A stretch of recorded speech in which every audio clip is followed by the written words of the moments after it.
आपको थंबनेल देख के समझ में आ चुका होगा। इसमें हम 2025 के सेकंड पेपर के स्टार्टिंग के 10 क्वेश्चन डिस्कस करने वाले हैं। तो आइए एक-एक करके डिस्कस करते हैं। अगर आपको लगे कि इस क्वेश्चन को आपको ट्राई करना है, तो वीडियो को किसी के पोस्ट आप ट्राई कर सकते हो। तो इस क्वेश्चन में क्या दिया गया, let p x be a polynomial. एक पी एक्स दिए, पोलिनोमियल दिया गया, उसको when p x is divided by x minus one, तो दो रिमाइंडर लीव करता है। And p x is divided by x minus two, it leaves one as a remainder. तो रिमाइंडर क्या होगा when p x is divided by x minus one into x minus two. तो आपको इसको solve करने से पहले कुछ चीजें पता होनी चाहिए, जैसे कि डिवीजन थ्योरम। डिवीजन थ्योरम वो होती क्या है उसके बारे में पहले बताता हूं आपको। डिवीजन थ्योरम के अगर देखूं तो यहाँ पे आपका dividend dividend is equal to आपका होता है quotient into divisor plus remainder. ये आपकी डिवीजन थ्योरम होती है। अगर इसी के अकॉर्डिंग मैं यहाँ पे लिखना चाहूं तो मैं लिख सकता हूं p x is equal to, अब मेरा डिवाइजर तो पता है डिवाइडेड बाई दिस, क्वेश्चन नहीं पता है, क्वेश्चन को थोड़ी देर के लिए मान लेता हूं मैं, क्यू डैश एक्स मेरा रहा होगा into divisor x minus one है और remainder two as a leave कर रहा है। ठीक है, यहां से एक इक्वेशन मेरे को मिल चुकी है। सेम एज इट इज दूसरी इक्वेशन भी लिख सकता हूं, p x is equal to, थोड़ा सा नीचे लिख लेते हैं इसको, p x is equal to यहाँ पे क्यू डबल डैश एक्स, इसका क्वेश्चन कुछ और रहा होगा, डिवाइजर है x minus two, remainder one as a leave कर। ठीक है, अब यहां से अगर मैं, ये सेकंड इक्वेशन हो गई, अगर मैं फर्स्ट इक्वेशन में x की वैल्यू दोनों तरफ 1 डालता हूं तो यहाँ पे p1 ये 0 हो जाएगा, यानी कि p1 की वैल्यू यहां से आपको मिलती है 2। इसी तरीके से अगर मैं यहाँ पे 2 डालता हूं तो यहाँ पे p2 की वैल्यू मिलती है 1। मेरे को दो वैल्यूज मिल चुकी हैं, p1 की वैल्यू 2 मिली है, p2 की वैल्यू 1 मिली है। ठीक है, दूसरी बात आपको क्या याद रखनी है, जो आपका रिमाइंडर रहेगा, remainder will always be less than divisor. Divisor से हमेशा छोटा रहने वाला है, एक तो ये याद रखना है आपको। दूसरा याद रखना है, degree of remainder, degree of remainder will always be less than degree of divisor. इसका मतलब क्या है वो समझिए थोड़ा सा। अगर आपका डिवाइजर डिवाइजर आपका अगर एक क्वाड्रेटिक पोलिनोमियल है, क्वाड्रेटिक है, यानी कि डिग्री 2 वाला है, डिग्री उसकी 2 है, तो आपका जो रिमाइंडर होगा, जो आपका रिमाइंडर होगा उसकी डिग्री हमेशा एक लीनियर होगी, उसकी डिग्री 1 होगी, यानी कि एक लीनियर पोलिनोमियल होगा, उसकी डिग्री 1 होगी, उससे छोटा ही होगा, ये मतलब है, उसके बराबर कभी नहीं हो सकता उसकी डिग्री। तो आपको ये भी याद रखना है कि जो रिमाइंडर होगा मेरा एक डिग्री कम होता है। ठीक है, अब यहां से क्या पूछा गया, when p x is divided by, अब इसके लिए क्वेश्चन नहीं पता, क्यू ट्रिपल एक्स मान लेते हैं यहाँ पे, तो यहाँ पे क्यू ट्रिपल डैश एक्स मान लेते हैं उसको, और उसका डिवाइजर मेरे को पता है एक्स माइनस वन, और यहाँ पे एक्स माइनस टू से डिवाइड किया गया है। रिमाइंडर मेरे को नहीं पता, बट अगर मैं यहाँ पे देख पाऊं, it is an quadratic polynomial जो कि मेरा डिवाइजर है, तो जो मेरा रिमाइंडर रहा होगा वो इस फॉर्म में रहा होगा, ए एक्स प्लस बी के फॉर्म में रहा होगा, मेरा जो भी रिमाइंडर रहा होगा। तो मैं मान लेता हूँ रिमाइंडर को ए एक्स प्लस बी। अब यहां से क्या करना है, आपको P1 की वैल्यू पता है, एक बार इस इक्वेशन में x इज इक्वल टू 1 डाल दीजिए, अब P1 इज इक्वल टू, ये सारा कुछ 0 हो जाएगा, यहां से अगर मैं डालूंगा तो a प्लस बी आ जाएगा, और P1 की वैल्यू मेरे को ऑलरेडी पता है 2 है, एक बार P2 x की वैल्यू 2 डाल दीजिए, यहाँ पे ये वाला फिर से 0 हो जाएगा इस वाले की वजह से, तो यहाँ पे 2a प्लस बी बराबर 1 आ जाएगा। दो इक्वेशन है, दो variable, we can solve easily. यहां से क्या कीजिए, ये इक्वेशन आपकी यहां से बन जाएगी 1, ये इक्वेशन सेकंड। अब इक्वेशन सेकंड में से इक्वेशन 1 को घटा दीजिए, तो यहाँ पे a की वैल्यू तो आ जाएगी -1 और b की वैल्यू आ जाएगी 3, तो जो आपका रिमाइंडर होगा वो आ जाएगा 3 माइनस के x। ये आपका आंसर हो जाएगा यहाँ से डायरेक्टली। एक तरीका तो ये है, फुल प्रॉपर वे में इसको कैसे डील करना था, ये आपका तरीका हुआ। दूसरा तरीका मैं इसको सॉर्ट करने का वो बताता हूँ आपको, इसको इजिली कैसे टैकल किया जा सकता था। यहाँ पे मेरे को पता है p x is equal to, और यहां से क्यू डैश एक्स, मैं पहली इक्वेशन को यहां से दोबारा लिख रहा हूं, और x minus one is equal to remainder, यहाँ पे मेरा कितना था, अच्छा मैं यहाँ पे ऐसा रिमाइंडर लिख देता हूँ, सिंपली आर लिख देता हूँ। जब मैंने इसमें वो बोल रहा है कि x माइनस वन से इसको डिवाइड किया जाएगा तो मेरा रिमाइंडर कितना आना चाहिए, 2 आना चाहिए। मैं इस वाले फंक्शन को यहाँ से डायरेक्टली देख रहा हूँ कि अगर मैं x माइनस वन से डिवाइड करूँ तो मेरा रिमाइंडर कितना आना चाहिए, 2 आना चाहिए। अब सीधा ऑप्शन की तरफ जाओ थोड़ा। अगर मैं यहाँ पे x की वैल्यू 1 रखता हूँ, p1 रखा मैंने, अब यहाँ पे ये तो 0 हो जाएगा, ये रिमाइंडर आया मेरा। अब जो भी रिमाइंडर आएगा वो आना चाहिए था कितना, 2 आना चाहिए था, क्योंकि मेरे को p1 पे 2 आता है रिमाइंडर। और यहाँ से अगर मैं रिमाइंडर देखूं तो x की वैल्यू 1 रखने पे कौन सा ऑप्शन मेरे को 2 एज ए रिमाइंडर दे रहा है, केवल यही एक ऑप्शन था जो 2 एज ए रिमाइंडर दे रहा है। अगर सेकंड वाले से भी देखूं कि उसको मैं x माइनस 2 से डिवाइड करता हूं 1 एज ए रिमाइंडर, तो x की वैल्यू 2 रखने पे यही एक 1 रिमाइंडर दे पा रहा है। तो बस यही ऑप्शन था, आप डायरेक्टली की चेक कर सकते थे with the help of those two above statement, कि वहां से आप डायरेक्टली ऑप्शन की मदद से लेकर के इसको सॉल्व कर सकते थे। आई होप ये समझ में आया होगा आपको एकदम प्रॉपर वे में।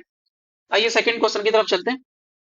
ये वाला क्वेश्चन है, consider the following in respect of positive real number x। यहाँ पे ये ध्यान रखना है पॉजिटिव रियल नंबर है, और यहाँ पे एक स्टेटमेंट ये दिया गया, दूसरा स्टेटमेंट ये है, तीसरा स्टेटमेंट ये है, और पूछा गया which one of the following are correct. यहाँ भी ध्यान नहीं देना, करेक्ट पूछा है, कभी कभार क्या नॉट करेक्ट पूछ लेता है। तो यहाँ से आपको क्या याद रखना है, x plus 1 upon x is always greater than equal to 2 for x belongs to positive real numbers. अगर x पॉजिटिव रियल नंबर है तो x प्लस 1 अपॉन एक्स हमेशा 2 या 2 से बड़ा रहता है, या तो 2 हो सकता है या 2 से बड़ा रह सकता है।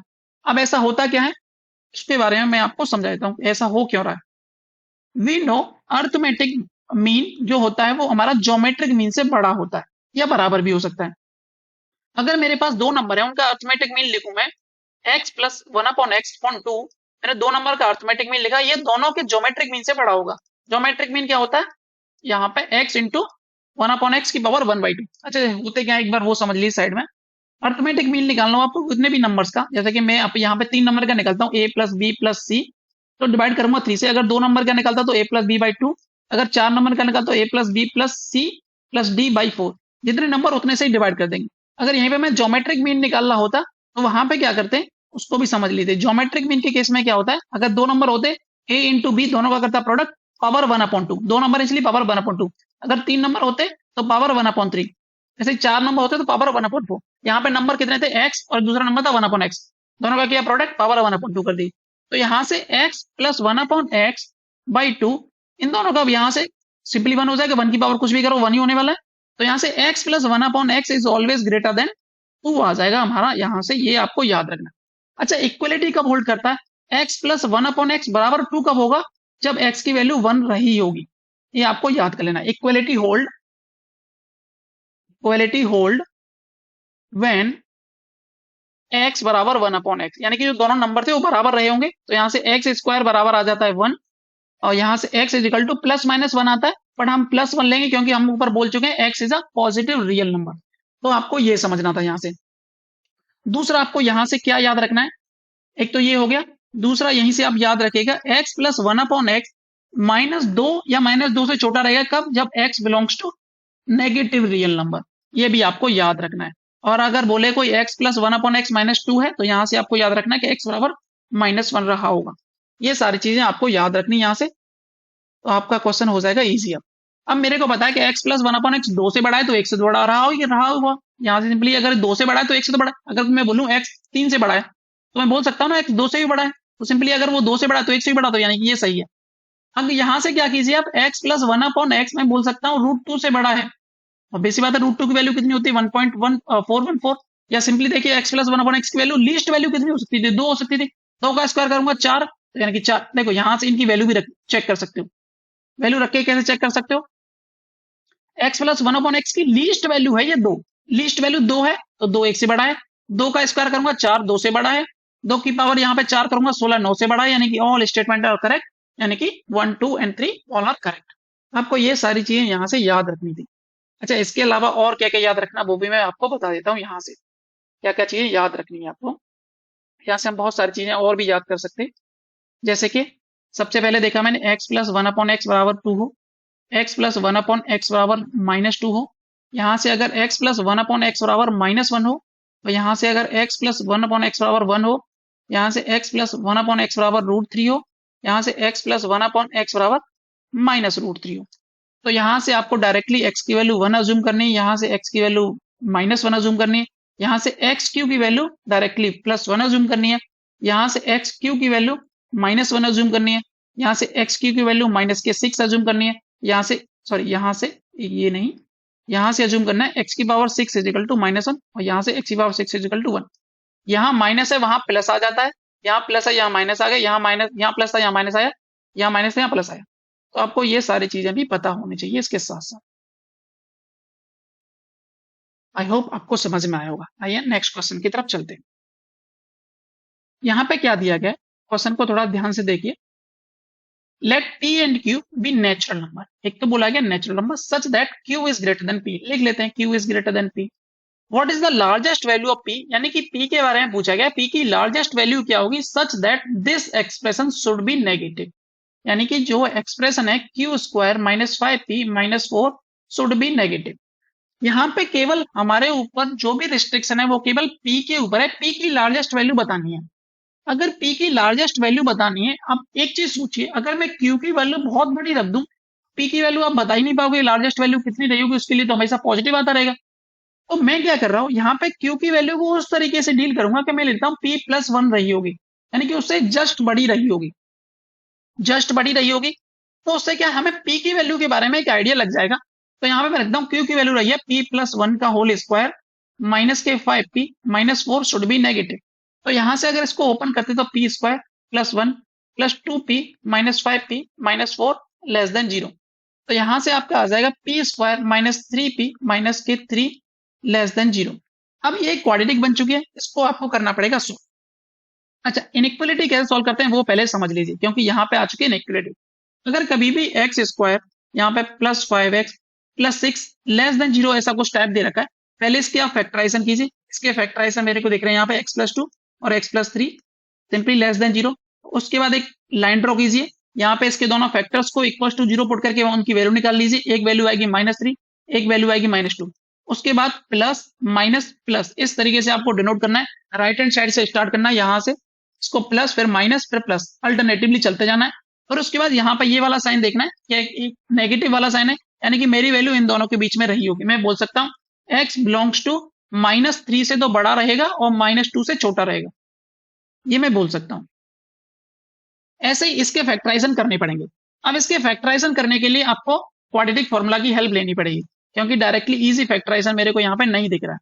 तो क्वाड्रेटिक फॉर्मूला आपको पता ही होगा क्या होता है, यहाँ पे मैं एक बार लिख भी देता हूँ।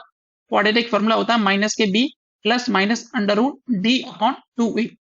अब यहाँ पे a क्या है, d क्या है, d होता है डिस्क्रिमिनेंट, इसकी वैल्यू थी b² - 4ac, ये आपने क्वाड्रेटिक में पढ़ा होगा। तो मैं यहाँ पे इसके फैक्टराइजेशन करता हूँ, मैं p की वैल्यू निकालने के लिए कोशिश करता हूँ डायरेक्टली। तो -b यानी कि +3 हो जाएगा, प्लस माइनस √b² यानी कि 9 और ये हो जाएगा 12 यानी कि +12 अपॉन हो जाएगा यहाँ पे 2। तो यानी कि p की वैल्यू यहाँ से आ रही है 3 ± 21 अपॉन 2। अच्छा, 21 का अगर आपको रूट निकालना है तो आपको इसको इस तरीके से डील करना है कि ये सोचो 25 होता तो मैं डायरेक्टली लिखता 5 होता है। 25 मैंने कितना ज्यादा लिया, 4 ज्यादा लिया था, तो -4 अपॉन इसका ट्वाइस यानी कि 10, यानी कि इसकी जो वैल्यू है लमसम आ जाएगी 4.6। ये अप्रोक्सीमेट इसकी वैल्यू मैंने निकाल दी। तो यहाँ पे √21 की वैल्यू मैं निकाल चुका हूँ। तो p इजिकल टू कितना आ जाए 3 ± 4.6/2। एक बार प्लस ले लीजिए तो कितना हो जाएगा यहाँ से 7.6/2 यानी कि 3.8। एक बार माइनस लेंगे तो कितना आ जाएगा 0.8, वो भी माइनस का। यानी कि यहाँ से मेरे दो फैक्टर आ चुके हैं। यहाँ पे मैं लिख लेता हूँ p² -3p -3 लेस देन 0। एक आ चुका है p + 0.8 और दूसरा आ चुका है p - 3.8, यहाँ पे लेस देन 0। क्या करना है, -0.8 = 0 करके यहाँ पे लिख लेना है ये 3.8, प्लस माइनस वाला पार्ट लेना है विद इस इनइक्वालिटी को देखते हुए। तो p की जो वैल्यू है वो 3.8 से छोटी रही होगी और 0.8 से बड़ी रही होगी। तो इसकी लार्जेस्ट वैल्यू क्या हो सकती है इन दोनों के बीच में? p की वैल्यू देखो, इसके बीच में जो इंटीजर आ रहे हो, क्योंकि p and q natural number, तो p की वैल्यू क्या क्या हो सकती थी, 1 हो सकती थी, 2 हो सकती थी, 3 हो सकती थी, बस यही वैल्यूज हो सकती थी। तो आप यहाँ पे बता दीजिए लार्जेस्ट वैल्यू कौन सी है, 3। ये आपका आंसर होगा यहाँ पे। डायरेक्टली इस तरीके से आप इसको सॉल्व कर सकते थे, ये इसका प्रॉपर वे है सॉल्व करने का। आइए नेक्स्ट क्वेश्चन की तरफ चलते हैं। अगर आपको देखो ये पता है कि क्यू कैसे लेना है मेरे को, तो आप डायरेक्टली ऑप्शन की मदद से भी जा सकते थे। अगर आपको पता है क्यू की वैल्यू 4 लेनी है, क्योंकि 3 है उससे बड़ी लेनी थी, यानी कि 16 - 15 और यहाँ पे मैंने पी की वैल्यू ले ली फिर 3, एक एक करके मैं लेता गया। मैंने सबसे पहला ऑप्शन रखा क्यू की वैल्यू मैंने 4 क्योंकि उससे एक बड़ी लेनी थी, पी की वैल्यू ली मैंने ये, तो यहाँ से नेगेटिव आ रहा है यानी कि मेरी कंडीशन फुलफिल हो गई। और लार्जेस्ट वैल्यू पूछा तो एक बार मैं 4 भी चेक करके देख लूँ। 16 माइनस के यहाँ पे हो जाता 20, यहाँ पे माइनस के 4, तो यहाँ पे भी 1 मिनट इसकी वैल्यू नहीं पड़ती, यहाँ पे 25, तो ये आता पॉजिटिव, यानी कि ये तो नहीं होगा। ऐसे ही करते जाऊंगा, एक एक वैल्यू बढ़ाते जाऊंगा, ये सारे पॉजिटिव आने वाले हैं। एक बार इस पर चेक कीजिए, क्यू की वैल्यू कितनी लोगे 6 यानी कि 36, माइनस के 25 माइनस के 4, ये भी पॉजिटिव आ जाएगा। क्यू की वैल्यू 7 लोगे 49, यहाँ से हो जाएगा, यहाँ से हो जाएगा 30, यहाँ से 4, ये भी पॉजिटिव आ गया। यानी कि एक यही ऑप्शन था। अगर आपको ये पता है कि इस तरीके से क्यू की वैल्यू को करना है, क्वेश्चन आपके लिए हो जाएगा आसान। आगे चलते हैं क्वेश्चन नंबर 4 की तरफ। ठीक है, क्वेश्चन नंबर 4 में क्या, let x and y be a natural number, फिर से यहाँ पे नेचुरल नंबर लेस देन 20, यानी कि लेस देन 20 सच दैट क्या बोला, x plus y and x minus y are prime number, यानी कि बोला क्या है, एक्स कॉमा वाई कॉमा यहाँ पे एक्स प्लस वाई और comma x minus y are prime number है। ठीक है, प्राइम नंबर्स हैं तो देख लेते हैं। अब मेरे को पता है एक्स एंड वाई या नेचुरल नंबर लेस देन 20, तो लेस देन 20 कितने प्राइम नंबर होते हैं, एक तो होता है 2 3 5 7 11 13, उसके बाद 17 एंड 19, यही प्राइम नंबर्स होते हैं। ठीक है, अब उसके बाद ऐसा पूछ रहा है कि ये सारे प्राइम नंबर्स होने चाहिए, तो ऐसे कितने पॉसिबल कॉम्बिनेशन बन सकते हैं। तो मैंने सोचा कि अगर मैं दो ऑड नंबर लेता हूं, तो दोनों ऑड नंबर को अगर मैं सम करूं तो इवन नंबर आता है। Even can't be a prime number. Prime number होते क्या, पहले उनके बारे में थोड़ा समझ लीजिए। Prime number are those number which have only two factor, one and itself, यानी कि only two factor, one and itself यानी कि नंबर वही। जैसे कि अगर मैं यहाँ पे 19 बोलूं तो 19 के या तो एक ही फैक्टर हो सकता है या उन 19 हो सकता है, और इवन बोले तो यानी कि divisible by only two numbers, one and itself, उनको बोलते हैं प्राइम नंबर्स। तो यहाँ से आपको ये समझ में आ चुका होगा। तो अगर इवन नंबर लेता हूं तो वो तो हमेशा 2 से डिविजिबल रहेगा, तो odd can be a prime but every odd not is a prime. जैसे 15 है, 15 ऑड तो है बट 3 से भी डिविजिबल है, 5 से भी डिविजिबल है, यानी कि अगर प्राइम है तो ऑड रहेगा, ये तो हमें कंफर्म हो गया। अगर मैं दो ऑड नंबर को जोड़ता हूँ तो इवन नंबर आता है, अगर मैं दो ऑड नंबर को सब्सट्रैक्ट भी करता हूँ तो भी इवन नंबर आ जाता है। तो यहाँ से मेरे को एक चीज तो क्लियर हो गई कि मैं दोनों नंबर ऑड तो नहीं ले सकता, तो मेरा एक नंबर तो फिक्स हो गया, जो भी रहा होगा वो 2 रहा होगा, एक इवन तो रहा होगा, क्योंकि इवन प्लस ऑड ऑड ही होता है। यहाँ पे इवन माइनस ऑड भी करूंगा तो भी ऑड ही आएगा। तो यहाँ से मेरे को एक चीज तो क्लियर होगी, एक नंबर तो मेरा 2 फिक्स हो गया। अब जो भी लेना आपको मैं ले लेता हूँ, y इजिकल टू 2 रहा होगा। मैंने y को क्यों लिया, क्योंकि वो माइनस में सबसे छोटा नंबर प्राइम यही है, और यही इकलौता इवन प्राइम नंबर है, यही एक है। तो y की वैल्यू यहाँ पे होगी 2। अब x की वैल्यू क्या हो सकती है, y की वैल्यू तो 2 हो गई। अब x के बारे में देखो, 3 हो सकता था, 5 हो सकता था, 7 11 13 एंड 17 एंड 19, ये हो सकते थे। अब मेरे लिए y तो 2 हो चुका है, अब x की वैल्यू एक एक करके लेते हैं। सबसे पहले 3 लेते हैं, तो जब मैंने वैल्यू 3 ली, दोनों का सम करो कितना आया 5, दोनों का डिफरेंस आया 1। 1 is not a prime number, not a prime number, not a composite number, ये आपको याद रखना है। 1 is not a prime not a composite, यानी कि ये वाला पेयर मेरा फेल हो चुका है। y की वैल्यू तो 2 फिक्स है, x की अब मैंने वैल्यू ली 5, दोनों का सम करो 7, दोनों का डिफरेंस लो 3, यानी कि एक पेयर बन चुका है, एकदम करेक्ट है। अगेन 2, y की वैल्यू 2, x की वैल्यू लो 7, दोनों का डिफरेंस लोगे 5, दोनों का सम करोगे 9। No is not a prime number divisible by 3, यानी कि ये पेयर भी फेल हो चुका है। y की वैल्यू 2, यहाँ से x की वैल्यू लेंगे 11, दोनों का डिफरेंस करोगे कितना आएगा 9 आएगा, सम करोगे 13 आएगा। 9 is not a prime. Again y की वैल्यू 2, 13 लोगे, दोनों का सम करोगे 15 आएगा, डिफरेंस लोगे 11, 15 is not a prime number. Again y की वैल्यू 2, यहाँ से 17 लोगे, सम कितना आ रहा 19 आ रहा, डिफरेंस कितना आ रहा 15 आ रहा, 15 is not a prime number. Again 2 लोगे, 19 लोगे, यहाँ से दोनों का सम करोगे 21, 21 is not a prime number, यहाँ से 17। तो यहाँ से केवल एक ही केस ऐसा बना जो कि प्राइम नंबर पॉसिबिलिटीज थी, यानी कि only one is the answer for that question. अगर आपको समझ में आया होगा कि इसको डील कैसे करना है, तो यहाँ से आपको कुछ चीजें और भी याद करनी है, जैसे कि 2 is only prime, only even prime, 1 is not prime, not composite. Composite number कौन से होते हैं, मोर देन 2 फैक्टर, जिनके मोर देन 2 फैक्टर हो उनको कंपोजिट नंबर बोलते हैं। अच्छा, यहां से आपको कुछ चीजें और याद रखनी है। को प्राइम क्या होते हैं, there HCF should be one, should be one. ऐसे कोई भी नंबर जिनका एचसीएफ 1 है उनको हम को प्राइम बोल देंगे। अगर मैं यहाँ पे बोलूं 9 और 7 कैसे हैं, इनका एचसीएफ कितना है, 1 है। डजेंट मैटर दोनों नंबर्स प्राइम थे प्राइम नहीं थे, यहाँ पे 9 इज नॉट अ प्राइम, फिर भी ये दोनों को प्राइम है। तो इन प्राइम क्या होते हैं वो भी समझ लीजिए यहाँ पे। Twin prime are those prime number, यहाँ पे दोनों प्राइम होने चाहिए एंड दोनों का डिफरेंस 2 होना चाहिए, जैसे कि 3 और 5। इस तरीके से दोनों प्राइम होने चाहिए और दोनों का डिफरेंस 2 होना चाहिए, उनको हम बोलते हैं ट्विन प्राइम। आपको प्राइम नंबर के बारे में थोड़ा सा आइडिया लगा होगा। तो आप चलते हैं नेक्स्ट क्वेश्चन की तरफ। ये क्वेश्चन देखिए, बहुत ही आसान सा क्वेश्चन दिख रहा है।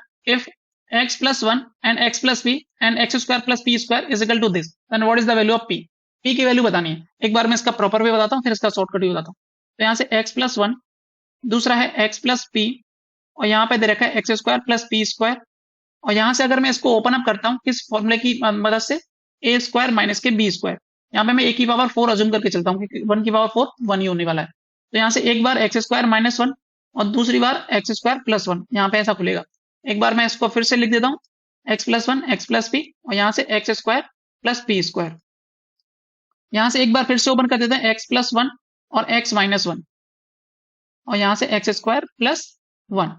तो यहाँ से मेरे को दिख रही है, इस वाले को यहाँ से मैं सिंपली कंपेयर कर सकता हूँ। तो p की वैल्यू रही होगी -1, क्योंकि यहाँ पे p स्क्वायर है तो -1 का स्क्वायर वो +1 ही आ जाता है, यहाँ पे +1 लिखा है। तो p की वैल्यू डायरेक्टली मेरे को दिख रही है -1 रही होगी। मेरा ऑप्शन ए करेक्ट हो जाता है। अगर देखो यहाँ से अगर मैं x इज इक्वल टू 1 रखता हूँ इधर, तो ये तो इधर 0 बन जाएगा x इज इक्वल टू 1 रखने पे। ये 0 कब बनेगा, जब यहाँ पे मैं एक्स पी की वैल्यू -1 लूंगा, जब भी 0 बन सकता है, अदरवाइज तो नहीं बन सकता। तो इसलिए डायरेक्टली आप यहाँ से भी देख सकते थे कि p की वैल्यू -1 ही रही होगी। आपको समझ में आए। अच्छा, यहाँ से मैं आपको कुछ चीजें और भी रिकॉल कराना चाहूंगा, जैसे कि एक कुछ फैक्टर्स होते हैं, x की power 4 plus x square plus 1। ये बहुत बार दिख जाता है। तो इसके दो फैक्टर होते हैं, x square plus x plus 1। इसको याद रखिएगा, बहुत बार डायरेक्टली काम आ जाता है, x square minus x plus 1। इसी तरीके से ये आपको याद रखना है। ठीक है, आगे चलते हैं। क्वेश्चन नंबर 6, इसको आप पढ़िए और ट्राई कीजिए। यहाँ पे दे रखा है 2 प्लस √3 की whole power x plus 2 minus √3 की power whole x is equal to 2 दे रखा है। अच्छा, यहाँ से मैं आपको पहले एक चीज समझाना चाहता हूँ। अगर आपको कभी भी इस तरीके से दिया जाए √a प्लस √b, या मैं कुछ ऐसा डायरेक्टली समझाता हूँ मैथमेटिकल टर्म में। अगर आपको लिख रहा है 2 प्लस √3 की वैल्यू आपको दी गई है a और 1/a की आपसे वैल्यू पूछी गई, तो आप हमेशा देखिए, अगर देखो एक तरीका तो है सिंपली 1/2 प्लस √3 लिख दो, उसके बाद रेशनलाइजेशन कर दो, यहाँ से भी आपका डायरेक्टली आंसर आ जाएगा 2 माइनस √3 और नीचे बन जाएगा 4 माइनस 1, 4 माइनस 3 यानी कि 1, यानी कि 2 माइनस √3 आंसर आ जाएगा। पर आपको आगे से करना क्या है, ये देखो, अगर इसका स्क्वायर 4 है और इसका स्क्वायर 3 है, अगर दोनों के डिफरेंस का स्क्वायर 1 आ रहा है, तो आप डायरेक्टली 1/a की वैल्यू लिख सकते हो, कितनी, 2 माइनस के √3, क्योंकि एट द एंड नीचे 1 ही बनने वाला है, तो आप डायरेक्टली लिख सकते हो। तो मैं क्या कर रहा हूँ, इसको थोड़ी देर के लिए इस वाले पूरे टर्म को a मान लेता हूँ। तो क्या ये 1/a हो जाएगा, क्योंकि इसके स्क्वायर का डिफरेंस, दोनों के स्क्वायर का डिफरेंस बना है तो 1/a लिखा है, यानी कि दोनों की वैल्यू कितनी है, सिंपली मेरे को दिख रहा है। अब मैंने अभी लास्ट थोड़ी देर पहले बताया, एक अगर x प्लस 1/x बराबर 2 हो तो x की वैल्यू 1, यहाँ से a की वैल्यू 1, तो a की वैल्यू 1 तो 1 माइनस 1 यानी कि 0 is the answer for that question. इतना इजी क्वेश्चन था, आप यहाँ से इसको डायरेक्टली डील कर पाओगे। आगे चलते हैं। ये वाला क्वेश्चन देखिए, यहाँ पे दे रखा है 1/a plus 1/b is equal to 5/6 and 1/a square plus 1/b square is equal to 13/6। Then इसकी वैल्यू आपको बतानी है, यानी कि क्यूब्स हैं, 1/a का क्यूब प्लस 1/b का क्यूब। तो इसको करने से पहले मैं कुछ आपको फॉर्मूले ध्यान रिकॉल करा देता हूँ। A cube plus b cube का जो फॉर्मूला होता है वो होता है a प्लस बी, दूसरे ब्रैकेट में a square plus b square minus के ab। ऐसे ही अगर a minus a cube minus b cube का फॉर्मूला याद करने की कोशिश करें, तो यहाँ से होता है a माइनस बी और यहाँ पे a square plus b square plus a b. ये दो फॉर्मूले होते हैं, ये यहाँ पे यूज होने वाला है, पहले इसको देख लेते हैं। तो यहाँ से 1/a प्लस 1/b ये रहा होगा, दूसरा 1/a square plus 1/b square minus के 1/a रहा होगा। ठीक है, अब 1/a प्लस 1/b की वैल्यू तो मेरे को पता है 5/6 है। ठीक है, अब इसकी वैल्यू बताया मेरे को 13/16 है, बट अब 1/a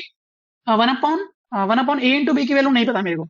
तो क्या किया जाए, इस वाले एक्सप्रेशन को यहाँ से लेके आइए, 1/a प्लस 1/b का होल स्क्वायर कीजिए, क्योंकि होल स्क्वायर से मेरे को क्या 2ab मिलने वाला है। तो यहाँ से 5/6 का भी होल स्क्वायर करते हैं इधर भी, तो यहाँ से 1/a का स्क्वायर प्लस 1/b का स्क्वायर प्लस के 2/ab इज इक्वल टू 25/36। अब इसकी वैल्यू मेरे को ऑलरेडी पता 13/6 है, तो यहाँ से 2/ab की जो वैल्यू है 25/36 माइनस के 13/36, तो यहाँ से 2/a/b की वैल्यू आ जाएगी, 2/ab की वैल्यू आ जाएगी 12/36, यानी कि 1/6, यानी कि यहाँ से और बात करें, सॉरी 1/3, तो यहाँ से ab की वैल्यू आ जाएगी कितनी, 1/ab की वैल्यू निकाल देना 1/6 आ जाएगी डायरेक्टली।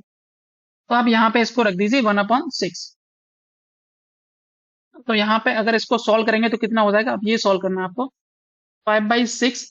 अब यहाँ पे एलसीएम ले लीजिए 36, ये 13 ही रहेगा, ये हो जाएगा आपका 6, तो यहाँ पे 5/6 इंटू 7/36, यहाँ से 35/216, ये आपका आंसर हो जाएगा, यानी कि ऑप्शन बी इज करेक्ट।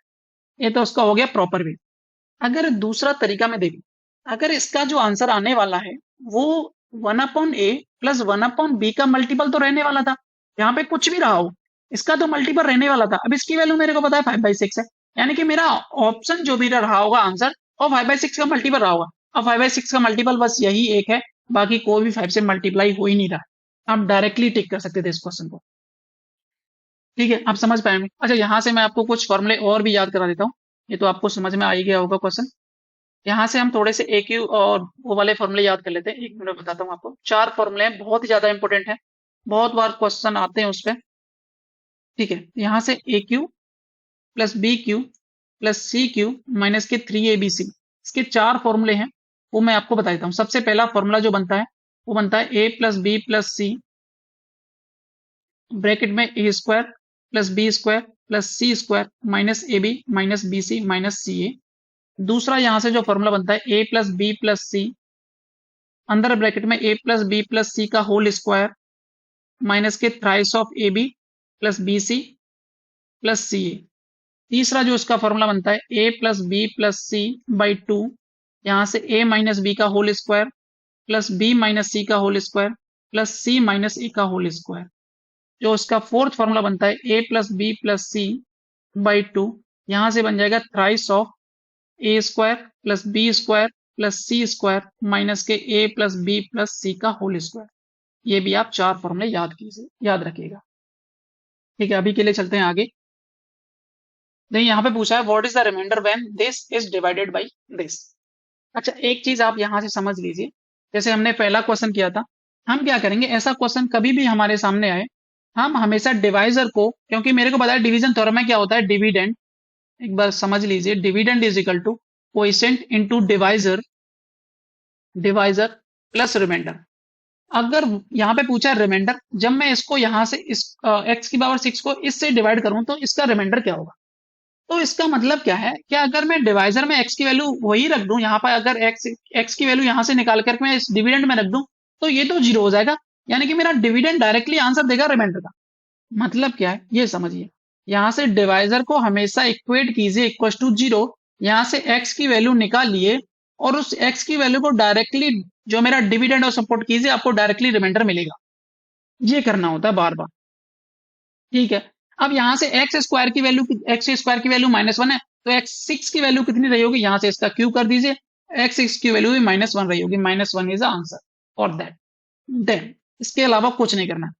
अच्छा, यहाँ से अगर आप इसको और सॉल्व करना है, जैसे कि प्रॉपर वे में सॉल्व करना है, तो वो भी मैं आपको बता देता हूँ। एक्स स्क्वायर प्लस 1 को डिवाइड कर दीजिए x की पावर, यानी कि x स्क्वायर प्लस 1 से डिवाइड कीजिए x की पावर 6 को। किस तरीके से डिवाइड करते हैं, तो यहाँ पे x की पावर 4, यहाँ पे कितना आएगा, x की पावर 6 प्लस x की पावर 4 माइनस कर दीजिए, ये कट जाएगा, यहाँ पे बचेगा माइनस x की पावर 4। उसके बाद क्या कीजिए, माइनस के एक्स स्क्वायर से डिवाइड मल्टीप्लाई कीजिए, तो यहाँ से माइनस के एक्स की पावर 4, यहाँ पे माइनस का एक्स स्क्वायर प्लस प्लस ये कट जाएगा, एक्स स्क्वायर बचेगा, फिर प्लस 1 से मल्टीप्लाई कीजिए, तो यहाँ पे एक्स स्क्वायर प्लस 1 माइनस कीजिए, ये कट जाएगा, तो -1 इज द रिमाइंडर। ये हमारा आंसर बचा यहाँ पे। आपको समझ में आएगा ये भी मेथड, और जो मैंने बताया क्या करना है, आगे से डिवाइजर को इक्वल टू 0 पुट करो, यहाँ से x की वैल्यू निकाल लो, जो भी x की वैल्यू अगर डायरेक्टली मिल रही है तो अच्छी बात है, नहीं मिल रही है इनडायरेक्टली तो उसको मैनिपुलेट करो कि x की पावर 6 में इसको कैसे बनाऊं। जैसे नेक्स्ट वाला क्वेश्चन, यहाँ पे ये वाला देखिए जरा, x plus 2 is a factor of the following, यानी कि पूछा है कि x प्लस 2 इसका फैक्टर रहा होगा। अगर मैं बोलूं कि अगर मैं यहाँ से एक्स स्क्वायर माइनस के 5x प्लस के 6 इज इक्वल टू 0। इसके अगर मैं फैक्टर यहां से देखूं तो x-2 और x-3 होते हैं। फैक्टर का मतलब होता क्या है कि फैक्टर को अगर मैं इक्वल टू 0 कर दूं, यहां से x की वैल्यू निकालूं और इसमें दोबारा से पुट करूं तो वो 0 देना चाहिए। एक बार पुट करो जरा, 2 का स्क्वायर माइनस के 5 इंटू 2 प्लस 6, यानी कि 0 देना चाहिए। हाँ 0 आ भी रहा है यहाँ पे, यानी कि फैक्टर को अगर मैं इक्वल टू 0 पुट कर दूं, x इज इक्वल टू -2 आ रहा है, यानी कि इस फैक्टर पर ये कोई भी ऑप्शन मेरा रहा होगा जिसका ये फैक्टर रहा होगा वो 0 देगा। पहले ऑप्शन में रख के देख लेते हैं, ये कितना देगा, माइनस का 32, यहाँ से कितना हो जाएगा, यहाँ से 16 और इंटू माइनस का 64, उसके बाद यहां पे रखोगे तो कितना हो जाएगा, प्लस का हो जाएगा 24, यहां पे रखोगे तो प्लस का 32, यहां पे रखोगे तो प्लस का 28, यहां पे प्लस का 12। इन दोनों को जोड़ोगे यहां से बन जाएगा माइनस का 96, और इन सबको जोड़ोगे यहां से कितना बन जाएगा, अच्छा यहां से इसको जोड़ लेते हैं, ये बन जाएगा 40, और यहां से इनको जोड़ोगे तो यहां से बन जाएगा 56। 40 प्लस 56 96 यानी 0, यानी कि ऑप्शन ए इज करेक्ट। कुछ नहीं देखना आपको, सिंपली इतना देखना है। इस तरीके से आपको इस तरीके के क्वेश्चंस को अप्रोच करना है। क्वेश्चन नंबर 10, इसको समझिए, बहुत ही फ्रिक्वेंट क्वेश्चन है, बहुत बार आता है। इफ log 2 की वैल्यू दे रखी है, log 3 की वैल्यू दे रखी है, what is the number of digits in the expression. अच्छा, कोई बड़ा नंबर की बड़ी पावर हो तो उसको हम इजीली सॉल्व तो नहीं कर पाते, तो अब उसके लिए क्या किया कि log का इंट्रोडक्शन किया गया था मैथ में। log क्या करता है, बड़ी पावर्स को इजीली सॉल्व करना हमें दिखाता है। तो यहाँ पर नंबर ऑफ डिजिट्स पूछे तो मैं मान लेता हूँ इसमें नंबर ऑफ डिजिट्स जो भी रहे होंगे n रहे होंगे, 60 की पावर 60 में नंबर ऑफ डिजिट n रहे होंगे, तो मैं दोनों तरफ log ले लेता हूँ। log n is equal to यहाँ पे 60, एक मिनट, यहाँ पे log 60 की पावर 60 बेस 10 पे मैंने log लिया है, जैसे यहाँ पे बेस 10 में दिया गया। आपको कुछ log की प्रॉपर्टी पता होनी चाहिए पहले। अगर log a की पावर p a, यहाँ पे बेस, यहाँ पे मैं 10 ही लेके चलता हूँ, वो आप ध्यान रखिएगा, बेस 10 है और वैल्यू यहाँ पे a की पावर p लिखा हुआ है, तो यहाँ पे जो पावर होती है वो आगे आ जाती है, यानी कि p log बेस 10 a। इस तरीके से हम पावर को आगे ला सकते हैं, ठीक है। ये एक दूसरा पता होना चाहिए, अगर बेस 10 नहीं हो, बेस मान लीजिए कुछ a है, यहाँ पे x है, और बेस की पावर कुछ दे रखी है n मान लेते हैं, तो ये 1/n करके log बेस a, यानी कि जो बेस में पावर होती है उसको 1/n करके बाहर लाते हैं। तीसरा आपको पता रहना चाहिए, log बेस 10 कुछ भी ले लीजिए, p into q into r, अगर इस तरीके से है इसको हम प्रोडक्ट रूल बोलते हैं, तो यहाँ पे इसको पावर रूल, इसको प्रोडक्ट रूल, तो यहाँ पे क्या हो जाता है, log p plus log q plus log r, इस तरीके से ओपन अप हो जाता है। इसको प्रोडक्ट, एक क्वेश्चन रूल होता है log base 10 p by q, इस तरीके से दिया जाए तो log p minus log q, ये आपको याद रखना है। चार इसके फॉर्मूले हैं, बहुत ही इंपॉर्टेंट फॉर्मूले हैं, यहां से आपको याद रखना है। अच्छा, यहां से अब मैं क्या करने वाला हूँ, log base 10 n is equal to, अब ये 60 है, पावर रूल की मदद से इसको आगे ला सकता हूँ, ये ले आया मैं आगे, तो यहां से log बेस 10 60। अब 60 की वैल्यू तो मेरे को नहीं पता log में, बट हम क्या करेंगे, log n is equal to 60, इस 60 को मैं तोड़ूंगा 2 इंटू 3 इंटू 5, कितना हो जाएगा यहाँ से, अच्छा यहाँ से तो नहीं हो पाएगा, इसको ब्रेक कर लेते हैं, यहाँ से कितना हो रहा है, 530, अच्छा यहाँ से एक मिनट रुको जरा, 12 5 कर लेते हैं, यहाँ पे ऐसा कर लेते हैं, दो की पावर 2 इंटू 3 इंटू 5, अब हो जाएगा। तो 60 को करेंगे तो यानी कि 2 की पावर, ऐसा कर लेते हैं इसको, log 2 की पावर 2 इंटू 3 इंटू 5। अच्छा, इससे अच्छा हम 10 बनाते तो ज्यादा बेटर रहता, वो ज्यादा बेटर रहेगा, उसको उससे ऐसा बेटर क्यों रहेगा, इससे भी आंसर आएगा उससे भी आएगा। इसको मैं क्या कर रहा हूँ, 2 इंटू 3 इंटू 10, क्योंकि log 10 मेरे को पता है 1 होता है इजिली, log 10 जो बेस 10 पे है वो 1 होता है, log 10 ऑन बेस 10 वो 1 होता है डायरेक्टली, तो यहाँ से log n is equal to 60, इसको प्रोडक्ट रूल की वजह से मैं लिख सकता हूँ log 2 plus log 3 plus log 10। 60 को एज इट इज रहने दीजिए, log 2 की वैल्यू मेरे को वहां पे दी गई क्वेश्चन में 0.301, log 3 की वैल्यू दी गई है 0.477, और log 10 की वैल्यू 1 होती है। 60 इन सबको जोड़ोगे यहाँ से कितना आ जाएगा, 1.778, यहाँ से एक बार मल्टीप्लाई कर लीजिए, कितना आने वाला, ये सब किसकी वैल्यू निकलिए, log n की, log n की, तो यहाँ से log n की जो वैल्यू आएगी वो कितनी आ रही है, यहाँ से एक बार मल्टीप्लाई कीजिए, 1.778 इंटू 60, यहाँ से कि 17.78 इंटू 6 करना है, यहाँ से 48 कैरी 4 40 42 44 46 46 यानी कि फिर से कैरी 4 40 यहाँ से 2 फिर 46 फिर कैरी 4 यहाँ से 10 यानी कि और यहाँ से 106.68 इसका आंसर आ जाएगा। यानी कि log n की जो वैल्यू आई है वो 106.68 आ चुकी है। यहाँ तक आपका आ चुका है। अब आपको नंबर ऑफ डिजिट्स निकालने के लिए क्या करना है, हमेशा greatest integer of log n +1 कर देना। ये आपकी नंबर ऑफ डिजिट्स का फॉर्मूला है, नंबर ऑफ डिजिट्स। अब ग्रेटेस्ट इंटीजर क्या होता है, जैसे कि अगर 2.3 है उसका ग्रेटेस्ट इंटीजर मैं लेता हूँ, इस तरीके का साइन होता है जो हमेशा इंटीजर देता है, जिससे लेफ्ट वाला इंटीजर होगा वही देता है। यहाँ पे 2 रहा होगा, जैसे कि अगर मैं यहाँ पे लाइन ड्रॉ कर लूँ, नंबर लाइन, यहाँ पे लिखा है 2.7, तो इसका जो ग्रेटेस्ट इंटीजर होगा इस तरफ बढ़ते हुए तो 2 ही रहा होगा। अगर यहाँ पे मैं लिखूँ माइनस के 1.7, इसका ग्रेटेस्ट इंटीजर निकालें तो कितना होगा, -1.7 कहीं यहाँ आ रहा है, इससे इस तरफ बढ़ते हुए माइनस का 2 ग्रेटेस्ट इंटीजर इससे पहले रहा होगा, यानी कि वो मेरा आंसर रहा होगा। आपको समझ में आया होगा ग्रेटेस्ट इंटीजर होता क्या है। तो यहाँ पे इसका ग्रेटेस्ट इंटीजर कितना हो जाएगा, 106 और +1 कर देंगे 107 इसका आंसर है। आपको समझ में आया होगा ये वाला क्वेश्चन। ठीक है, अभी तक हम यही 10 क्वेश्चन की तरफ करेंगे, आगे एक वीडियो में 11 से 20 ऐसे कर करके इसको मैं फिनिश करूंगा सीरीज को। आपको समझ में आया होगा। Thank you so much.